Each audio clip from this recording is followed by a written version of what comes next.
आप सबका हार्दिक हार्दिक अभिनंदन है हमारे इस YouTube चैनल पर। अगर आप इस चैनल पर फर्स्ट टाइम आए हैं तो कृपया के इस चैनल को सब्सक्राइब कीजिए, बेल आइकन के बटन को प्रेस कीजिए ताकि कोई भी नोटिफिकेशन आप तक सबसे पहले पहुंच सके। अगर आप फेसबुक पर इस वीडियो को देख रहे हैं तो पेज को फॉलो कर लीजिए और वीडियो अच्छा लगे तो अंत में शेयर कीजिएगा। तो चलिए, आज हम लोग क्लास 7 एनवायरमेंटल साइंस का ये पेपर जो है आप सभी के समक्ष आने वाला एग्ज़ाम को ध्यान में रखकर ये आप सभी के सामने प्रस्तुत किया जा रहा है। तो चलिए, सबसे पहले आप सभी इस प्रश्न पत्र को ध्यानपूर्वक देख लीजिए। तत्पश्चात एक तरह से इन प्रश्नों का उत्तर जो है इसी वीडियो में हम लोग चर्चा करेंगे कि इसका उत्तर आखिर क्या होगा। ठीक, आपको कहीं इधर उधर जाने की ज़रूरत नहीं है। आपको इन सारे प्रश्नों का उत्तर आपको इसी वीडियो में मिल जाएगा। ठीक, तो यहाँ पर पहले एक या दो शब्दों में कुछ प्रश्न आते हैं जिनमें केवल 10 करना होता है, 10 रहते हैं। ठीक, और यहाँ पर आप देख सकते हैं, पहले प्रश्न को आप लोग ध्यान से देख लीजिए। ये जो रेड पेन से जो टिक किया हुआ एकदम सही है जी, इसमें कोई भी शंका की बात नहीं है। ठीक,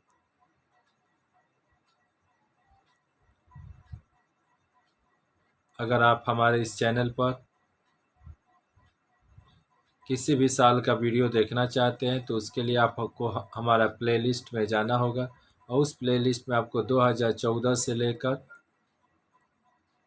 एक तरह से कहा जाए तो आने वाला एग्ज़ाम तक का सभी पेपर आपको एक तरह से देखने को मिलेगा।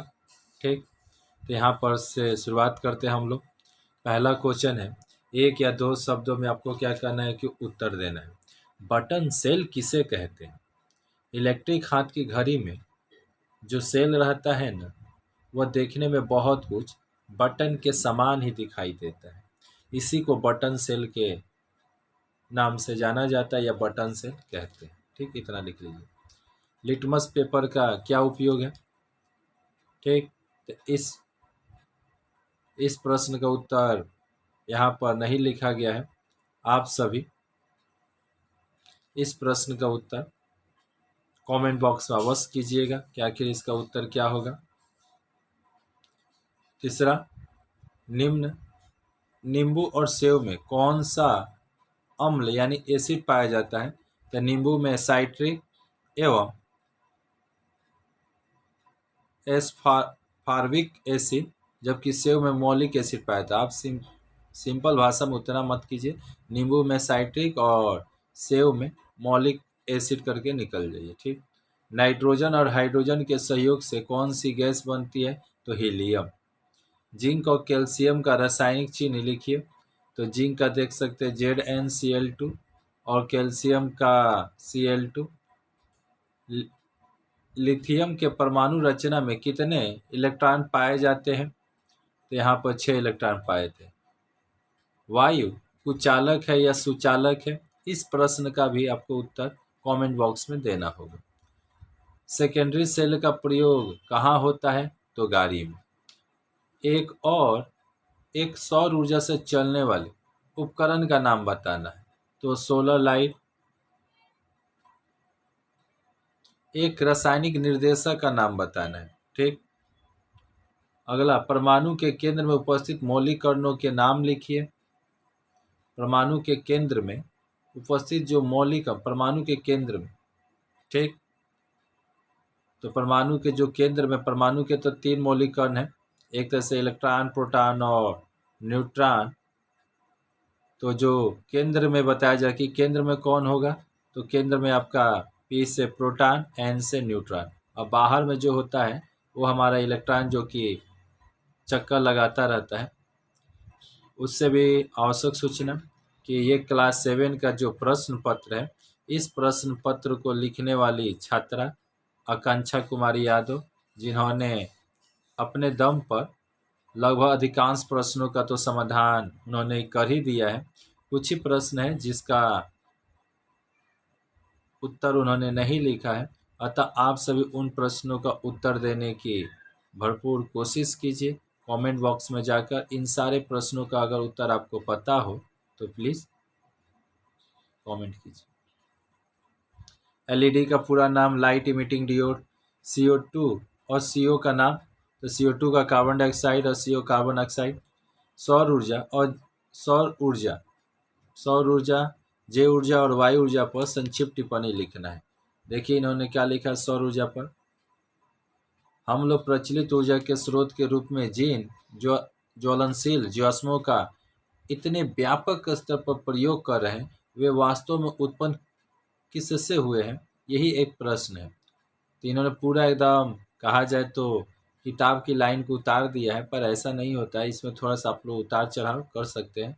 हम लोग यहाँ पर जैसे आप लोग जानते थे, तो आप इस पर सुधार करके लिख सकते थे कि हम लोग जानते हैं कि पौधे अपना खाद्य स्वयं बनाते हैं और इस कार्य के लिए उन्हें प्राकृतिक ऊर्जा पर प्रयोग करते हैं, जैसे सौर ऊर्जा।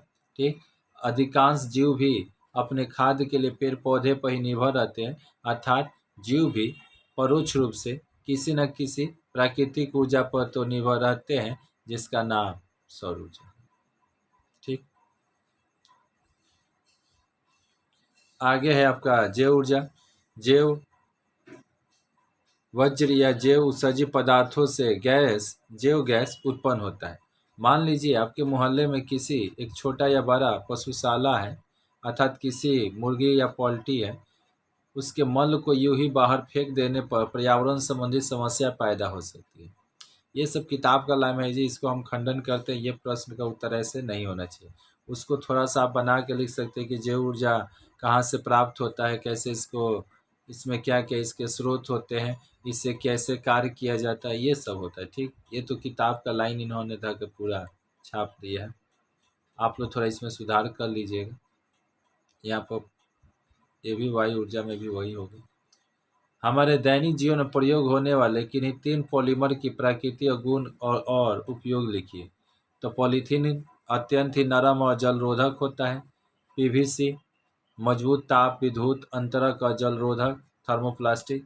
PET दीर्घस्थायी एवं मजबूत थर्मोसेटिंग प्लास्टिक। और इसका प्रयोग जो दिया है PET का, ये जल एवं जलीय द्रव के लिए बोतल, टिफिन और बक्सा बनाने में इसका प्रयोग किया जाता है। निम्नलिखित में से किन्हीं 7 के प्रतिक्रिया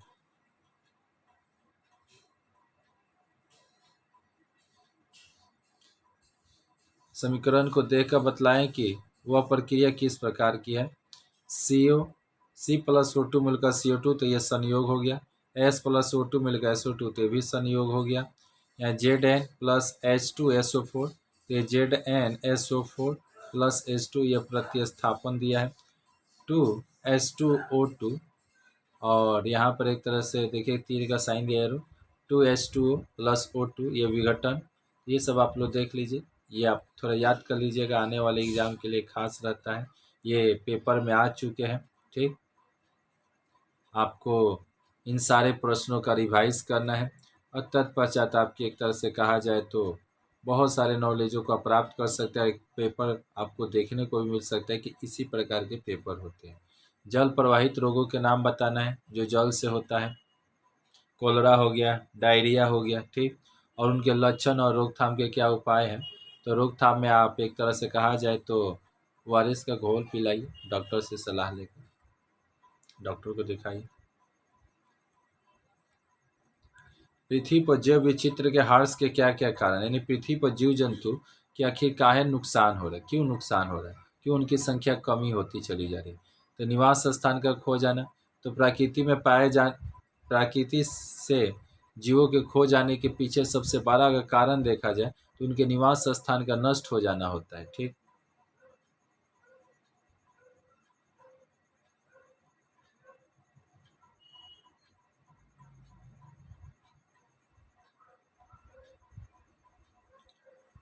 हमारे भोग विलास सामग्री को बनाने के लिए पेड़ों को काटना, लकड़ी जलाने के लिए पेड़ काटना, घर बनाने के लिए, शिल्प कारखाना चलाने के लिए पेड़ों की कटाई करना पड़ता है। और जनसंख्या की अति वृद्धि होने के कारण स्थान संकट का बढ़ जाना, जिसके चलते जीव जंतुओं का ह्रास हो रहा है। अवैध शिकार और चोर शिकार, इस पर भी आप लोग देख लीजिए। इन सारे प्रश्नों के ये क्वेश्चन है कि जीव जंतुओं के पृथ्वी पर हार्स होने के पीछे क्या कारण है, तो उन्होंने ये टॉपिक वाइज सभी को लिखा है कि कहीं कहीं पर अवैध शिकार और चोर शिकार भी एक तरह से जीव जंतुओं के हार्स का कारण होता है, क्योंकि लोग क्या करते हैं, हड्डी चमड़ा और दवा बनाने के लिए एक तरह से जीव जंतुओं का शिकार करते हैं, जैसे गेंडा, हाथी, बाघ, इस सब का, जिसके चलते इन जंतुओं का एक तरह से कहा जाए तो पृथ्वी पर इनकी संख्या कम होती चली। जलवायु परिवर्तन भी ये जीव जंतुओं की संख्या के ह्रास होने के पीछे कारण है। कभी कभी भूमंडलीय ताप के वृद्धि कारण क्या होता है कि ध्रुवीय प्रदेश में बर्फ पिघलने लगते हैं, जिसके चलते वहाँ का एक स्थानीय जीव है जिसका नाम है पोलिबियर, ठीक, भालू, ध्रुवीय भालू, वो क्या करता है, वहाँ से स्थान छोड़कर गर्म एरिया की तरफ चले जाता है और वहाँ पर आने पर उसका जीवन संकटग्रस्त हो जाता है, ठीक, और लास्ट में उसको अपना जीवन खोना पड़ता है। पर्यावरण प्रदूषण भी देख लीजिए। पर्यावरण में नवीन जीवन का आगमन भी एक तरह से कहा जाए तो जीव जंतुओं के ह्रास का कारण बन जाता है। ये सारे टॉपिक दिए गए हैं यहाँ पर। आर्थिक और अतिरिक्त आर्थिक प्रयोग के चलते भी हम लोग जीव जंतुओं का एक तरह से कहा जाए तो ह्रास करते चले जा रहे हैं।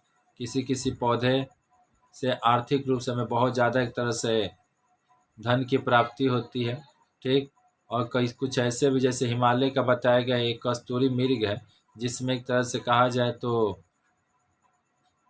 नाभि में एक तरह से परफ्यूम, मतलब नाभि से विभिन्न तरह के सुगंधित द्रव पाए जाते हैं। अब सोचिए जिसका द्रव मिलेगा उसे जीव को कौन छोड़ने वाला, यानी उस द्रव के लिए कुछ लोग मतलब उसका शिकार कर देते हैं और इस तरह से इस मतलब कहा जाए तो कस्तूरी मृग की भी संख्या दिन प्रतिदिन कम होती चली है। यहाँ विटामिन ए, डी, ई और के कार्य लिखने हैं और उससे होने वाले रोगों के बारे में आपको बतलाना है।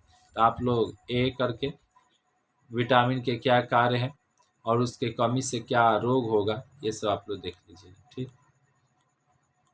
एक या दो शब्दों में उत्तर देना है केवल 10। विटामिन सी की कमी से कौन सा रोग होगा, तो स्कर्वी रोग होता है, या दांत का टूट जाना, ये सब देखने को मिलेगा।